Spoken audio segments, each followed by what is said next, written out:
إذا ما يصلي مسلم في المساجد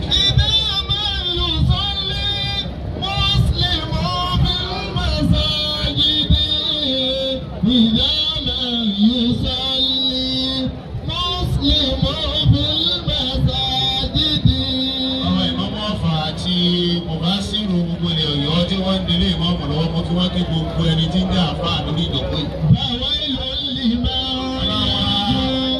Túndé Badmus aṣíwájú mùsùlùmí gbogbo ilẹ̀ Yorùbá wọ́n fi gbogbo ọlọ́lá tí ń bẹ ń bí. Alájà wa Mọ̀nsúrà Sọ̀mánù wọ́n fi wọ́n kí gbogbo ẹni tó tó lóṣèlú àtijọba tí ń bẹ ń bí. Gbogbo ládéládé ni mo kí. Bàbá wa Igi Ogun mo kí púpọ̀.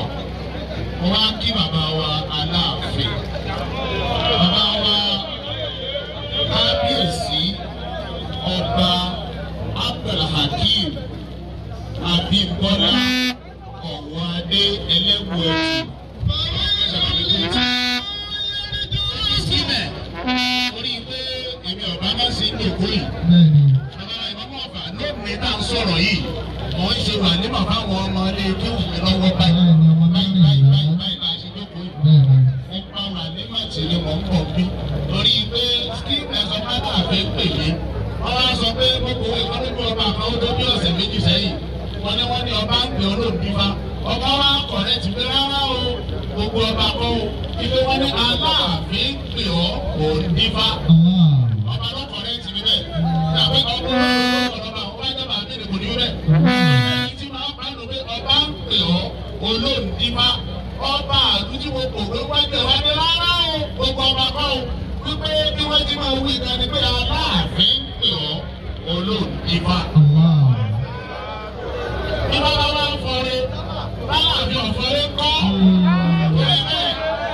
Ìjọ̀kọ́lẹ̀ Aláàfin ni mo fi pa gbogbo ilé kéwùtì, pa àwọn ọmọ kéwùtì, pa gbogbo dẹ̀mọ́ọ̀tì láti wá dá Aláàfin ló.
ògbà tí wọ́n fi lu àyè pẹ́.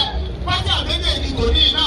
A ní kó ti bàbá wa ìmáàmù jẹta ló kó mọ̀ sọ bàbá wa lábìlẹ̀ kó kú òyìn káfọ́ sí láyé ọlọ́ba àbí méjì kò ní ikú. Ọlọ́run ló ní sábà bí àṣeyọrí àti fún ẹ̀mí fún yín. Bismillahir Rahmanir Rahim. Alhamdulillahi Rabbil Alamin. Ar-Rahmanir Rahim. Maliki Yawmiddin.